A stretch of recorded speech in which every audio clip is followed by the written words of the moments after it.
तो भाई लोग कैसे हो। आज मैं आप लोग के लिए लेके आया हूँ तस्वीर का रहस्य। चलिए कहानी स्टार्ट करते हैं। मेहरगढ़ का बादशाह मोहम्मद हसन अपने मित्र जाकिर के साथ अपने दरबार में बैठा हुआ था। तभी किसने तुम पर जुल्म किया है? दुहाई है बादशाह सलामत, दुहाई है, मेरा इंसाफ कीजिए। मेहरगढ़ के व्यापारी हैदर को दरबार में पेश किया जाए। जो हुक्म आलीजाह। थोड़ी देर बाद ही व्यापारी हैदर दरबार में बादशाह मोहम्मद हसन के सामने खड़ा था। खातून, अब तुम अपना बयान दो। बादशाह सलामत, मैं अपने शोहर के लिए गरम लबादा बनाने के लिए ऊनी कपड़ा खरीदने इस व्यापारी हैदर की दुकान पर गई थी। क्या यह सच है व्यापारी हैदर? जी बादशाह सलामत, यह सच है। खातून, अपना बयान जारी रखो। बादशाह सलामत, इसकी दुकान पर मैंने एक कपड़ा पसंद किया। आपने बहुत ही उम्दा कपड़ा छांटा है खातून, आपकी पसंद लाजवाब है। क्या कीमत है इसकी? केवल एक मोहर में 1 गज। ठीक है, 5 गज नाप दीजिए। कपड़ा नापने के पश्चात, यह ऊन असली तो है ना? यह सुन वह बूढ़ा व्यापारी मुस्कुराया और अपनी दाढ़ी पर हाथ फेरता हुआ मुझसे बोला, आप समझती हैं मैं झूठ बोल रहा हूँ? कसम खुदा की यह असली ऊन है। शुक्रिया। मैंने खुशी खुशी उस ऊनी कपड़े से अपने जौहर का लबादा सिला। पहली बार धोने में ही वह लबादा बुरी तरह सिकुड़ गया। इसका मतलब यह हुआ कि उस बूढ़े व्यापारी ने मुझसे झूठ बोला था कि यह कपड़ा असली ऊन का था। मैं जली भुनी व्यापारी हैदर की दुकान पर गई। तुमने मुझे धोखा दिया, इस कपड़े की ऊन असली नहीं है। मैंने तुम्हारी कसम को सच जाना था। सफ़ेद दाढ़ी, इतना बड़ा झूठ! गुस्सा थूक दो खातून, मैं एक बार फिर खुदा की कसम खाकर कहता हूँ कि यह ऊन असली है। उफ, इतना बड़ा झूठ! ठीक है, मैं दरबार में जाकर बादशाह से इंसाफ मांगूंगी और तुम्हें तुम्हारी झूठ की सज़ा दिलवाऊंगी। तुम तो नाहक ही गुस्सा हो रही हो खातून, फिर मैं खुदा की कसम खाकर कहता हूँ कि यह असली ऊन है। बादशाह सलामत, आप खुद स्वयं देख लीजिए, धुल कर उस ऊनी कपड़े का लाबादा सिकुड़ कर कैसा हो गया है। बादशाह मोहम्मद हसन ने लाबादे को ध्यानपूर्वक देखने के पश्चात उसे व्यापारी हैदर को देते हुए उससे पूछा, तुम्हें इस बारे में क्या कहना है व्यापारी? मैंने झूठी कसम नहीं खाई थी बादशाह सलामत, कसम खुदा की यह असली ऊन है। ओह, बड़ा विचित्र झगड़ा है इन दोनों का। एक कहता है ऊन नकली है, दूसरा कहता है ऊन असली है। कैसे इन दोनों के झगड़े का निपटारा करूं? बहुत सोचने पर भी जब बादशाह मोहम्मद हसन की समझ में कुछ नहीं आया तो उसने अपने वजीर अफजाल से कहा, वजीर, इस झगड़े का फैसला तो तुम्हें ही करना पड़ेगा। जो हुक्म बादशाह। यह क्या बादशाह मोहम्मद हसन, तुम अपने वजीर से लोगों को झगड़ों का फैसला करवाते हो? भला वजीर क्या फैसला करेगा? बादशाह जाकिर, ऐसा ना कहो, वजीर अफजाल बहुत ही जहीन है। हम इनकी बुद्धिमानी के कायल हैं। कठिन से कठिन झगड़े में भी ये चुटकियों में हल कर डालते हैं।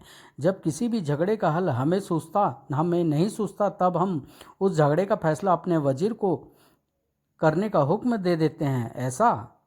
हाँ बादशाह, तुम खुद ही देख लो, इन दोनों का झगड़ा हमारा वजीर किस चतुराई से निपटाता है। इधर वजीर अफजाल से व्यापारी हैदर कह रहा था, वजीर आजम, मैंने झूठी कसम नहीं खाई थी, कसम खुदा की यह असली ऊन है। सच कह रहे हो? बिल्कुल सच कह रहा हूँ वजीर आजम। अच्छा, यह बताओ क्या है असली ऊन? जी, मेरी दाढ़ी। अजीब अहमक व्यापारी हैदर हो तुम। बात कपड़े की चल रही है और तुम अपनी दाढ़ी की बात कर रहे हो।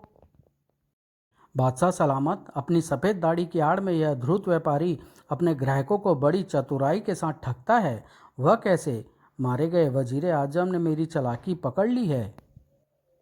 बादशाह सलामत, आपने गौर किया होगा, जब फरियाद खातून ने कपड़ा खरीदते वक्त हैदर से कपड़े की बाबत पूछा तो इसने इस उस वक्त अपनी दाढ़ी पर हाथ फेरते हुए कहा था कि खुदा की कसम यह ऊन असली है। हाँ, हमें यह बात याद है। हुजूर, यह व्यापारी बड़ा ही धोखेबाज है। जब भी यह कसम खाता था इसका एक हाथ अपनी दाढ़ी पर होता था। ऐसा क्यों?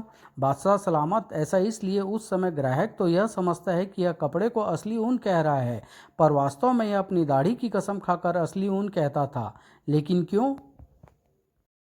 क्योंकि ऊन वास्तव में बाल ही होता है। दाढ़ी के बाल एक प्रकार से ऊन ही तो हुए। ओह, इस प्रकार बादशाह सलामत, झूठ की आड़ में यह व्यापारी खुदा की कसम खाकर ग्राहकों को बरगलाता है, जो कि एक प्रकार से गुनाह है। सचमुच खुदा को अपने झूठ में शामिल करना तो कुफ्र की बात है। व्यापारी हैदर, हम तुम्हें तुम्हारी इस धोखेबाजी की सज़ा अवश्य देंगे। तुम्हें फरियादी खातून द्वारा खरीदे गए कपड़े की कीमत वापस लौटानी होगी। मुझे मंजूर है वजीर आजम। इसके साथ ही तुम्हारी दाढ़ी भी मुड़ी जाएगी ताकि तुम फिर कभी दाढ़ी की आड़ में खुदा की कसम ना खा सको। रहम वजीर आजम, रहम, मेरी दाढ़ी ना मुड़वाइए। वजीर अफजाल ने व्यापारी हैदर की एक न सुनी। उनके आदेश पर तुरंत ही हैदर की दाढ़ी मोड़ दी गई। वाह बादशाह मोहम्मद, वाह, निसंदेह तुम्हारा वजीर बहुत ही जहीन है। तुम्हारे वजीर ने किस खूबी और सूझबूझ के साथ व्यापारी की चालाकी को पकड़ा है। वाह, मान गए ना बादशाह जाकिर, तुम हमारे वजीर की अक्ल का लोहा। उस रात जब मेहरगढ़ के किले में बादशाह मोहम्मद हसन और बादशाह जाकिर शतरंज की बिसात बिछाकर आमने सामने बैठे, बादशाह हसन, आज तो हार जीत का फैसला जरा तगड़ा होना चाहिए। वह किस तरह? खेल में यदि मैं जीता तो तुम मुझसे वही दोगे जो मैं तुमसे मांगूंगा, और यदि तुम जीते तो मैं तुम्हें वही दूंगा जो तुम मुझसे मांगोगे। बोलो मंजूर है? मंजूर है। तब दोनों बादशाह ने चालें चलनी शुरू की। बहुत देर बाद जब खेल खत्म हुआ, बादशाह हसन, आज तो तुम मुझसे हार गए। तो क्या हुआ? एक बादशाह किसी ऐरे गैरे से नहीं अपितु एक बादशाह से ही हारा है। बादशाह हसन, शर्त के मुताबिक अब मैं तुमसे कुछ मांगने का हकदार हो गया हूँ। ओह हाँ, कहो बादशाह जाकिर, तुम्हें मुझसे क्या चाहिए? बादशाह हसन, मुझे तुम्हारा वजीर अफजाल चाहिए। क्या मतलब? बादशाह हसन, तुम्हारा वजीर अफजाल किसी के लिए भी एक बेनजीर तोहफा सिद्ध हो सकता है। मैं तुमसे वही बेनजीर तोहफा लेना चाहता हूँ। बादशाह, मैं अब भी तुम्हारी बात का मतलब नहीं समझा हूँ, जरा खोल कर बात को कहो। तो सुनो बादशाह हसन, मैं तुम्हारे वजीर अफजाल को अपने साथ अपने राज्य मुर्तजाबाद ले जाना चाहता हूँ। वह किस लिए? मैं उसे मुर्तजाबाद का वजीर बनाऊंगा। ओह, तो तुम्हारी मंशा यह है? हाँ बादशाह हसन, अफजाल नाम के हीरे से मैं अपने दरबार को सुशोभित करना चाहता हूँ। बादशाह, आज तक पहले कभी ऐसा हुआ तो नहीं है कि कोई बादशाह अपने वजीर को किसी दूसरे बादशाह को दे। पर मैं चूंकि तुमसे इस बात का वादा कर चुका हूँ कि हारने पर मैं तुम्हें तुम्हारी मुंह मांगी चीज़ दूंगा, इसलिए मुझे न चाहते हुए भी अपने वजीर अफजाल को तुम्हारे साथ मुर्तजाबाद भेजना होगा। बादशाह हसन, हमें आपसे इस बात की ही उम्मीद थी। मैं सुबह ही वजीर अफजाल से इस बारे में बात करूंगा। बेहतर, अगली सुबह। वजीर अफजाल, तुम्हें बादशाह जाकिर के साथ मुर्तजाबाद जाना होगा। वह किस लिए बादशाह सलामत? बादशाह हसन ने अफजाल को सारी बात विस्तार पूर्वक बताई। लेकिन बादशाह सलामत, मैं मेहरगढ़ छोड़कर हमेशा हमेशा के लिए मुर्तजाबाद कैसे जा सकता हूँ? मैं मेहरगढ़ की मिट्टी में पैदा हुआ व पला बढ़ा हूँ। इसकी सेवा करने के बदले मैं किसी दूसरे राज्य की सेवा में जीवन कैसे गुजार सकता हूँ? वजीर अफजाल, हमारी इज्जत बचाने के लिए तुम्हें ऐसा करना ही पड़ेगा।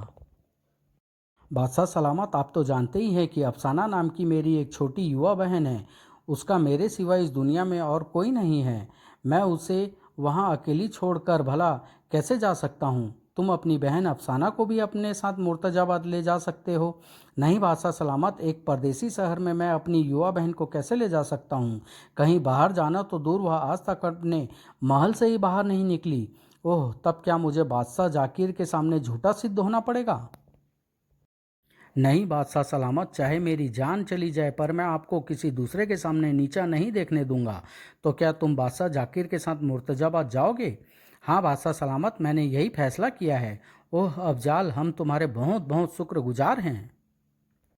बादशाह हसन के पास से जब वजीर अफजाल अपने महल में पहुंचा, क्या बात है भाईजान, आपका चेहरा इस कदर क्यों उतरा हुआ है?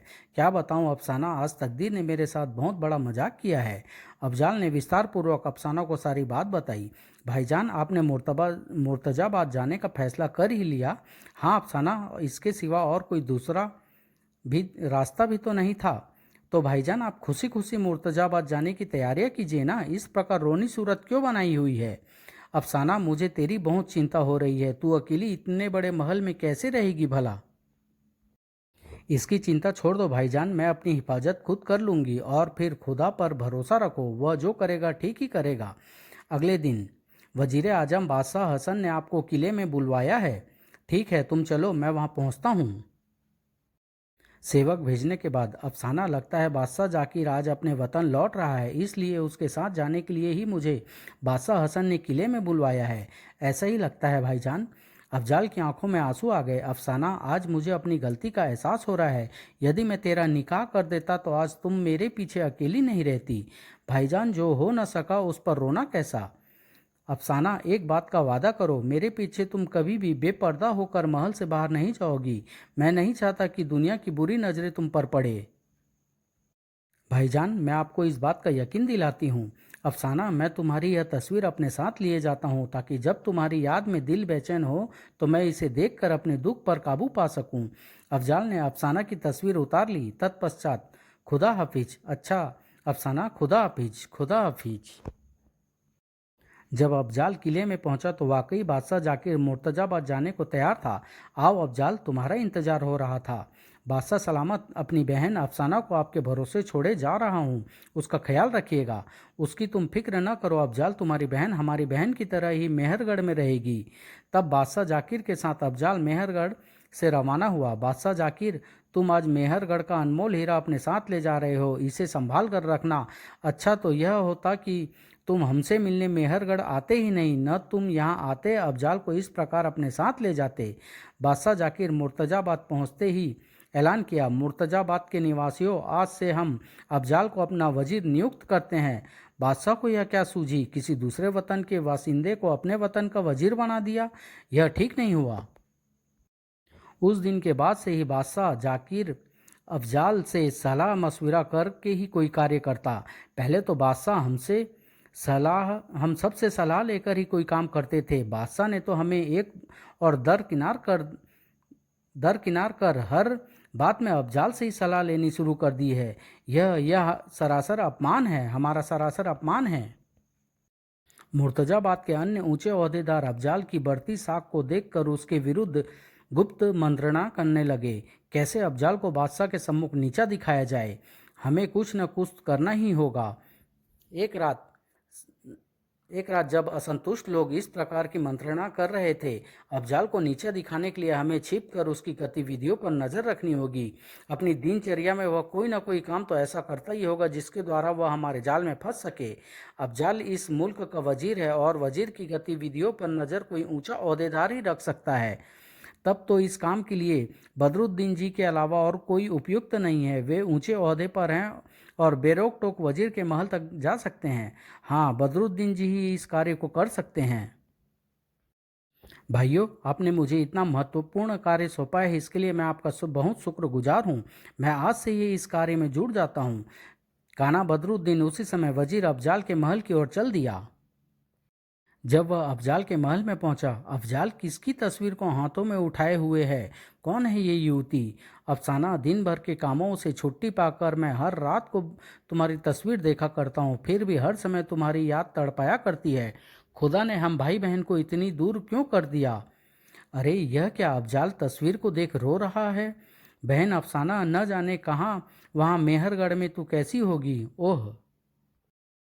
कई दिन बाद अफजाल हर रात को इस युवती की तस्वीर को देख रोता है, इस तस्वीर को चूमता है और इसके इस काम के द्वारा ही बड़ी आसानी के साथ इसे अपने जाल में फंसाया जा सकता है। अगली रात को वह बादशाह जाकिर के पास पहुंचा। सिपह सलार बदरुद्दीन, तुम इस समय, क्या बात है?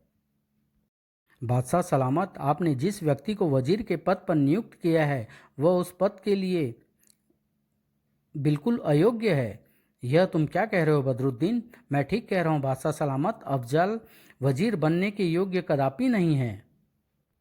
लेकिन क्यों? आखिर क्या कमी है उसमें? बादशाह सलामत, वह चरित्रहीन है। क्या बक रहे हो?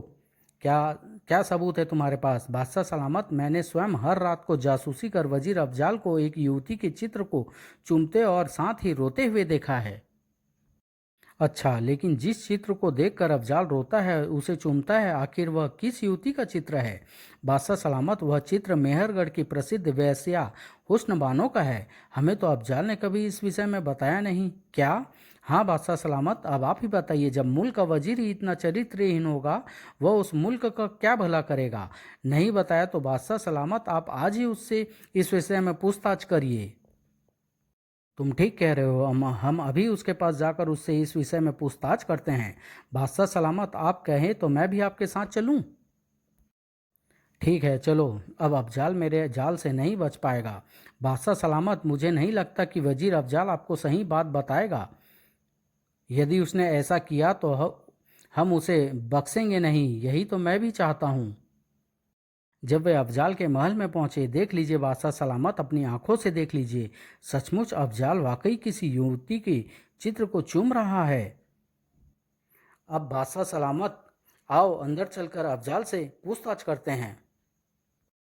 बादशाह सलामत, आप? वजीर आजम, हमें देखकर तुमने जिस युवती के चित्र को अपने पीछे छिपा लिया है वह कौन है? बादशाह सलामत, यह मेरी इकलौती छोटी बहन अफसाना की तस्वीर है। मैं इसे मेहरगढ़ में अकेली छोड़ आया हूँ। देखा बादशाह सलामत, वजीर आजम सफ़ेद झूठ बोल रहे हैं। वैश्या हुस्न बानो की तस्वीर को अपनी बहन की तस्वीर बता रहे हैं। यह तुम क्या बक रहे हो सिपह सलार? मेरी बहन को वैश्या हुस्न बानो बता रहे हो? मैं बादशाह सलामत के सामने झूठ नहीं सच्चाई बयां कर रहा हूँ। वजीर आजम, तुम इस समय मेहरगढ़ की वैश्या हुस्न बानो की तस्वीर लिए खड़े हुए हो। तुम यह कैसे कह सकते हो कि यह तस्वीर वैश्या हुस्न बानो की है? तो भाई लोग, ये कहानी मैं आज यहीं समाप्त कर रहा हूँ।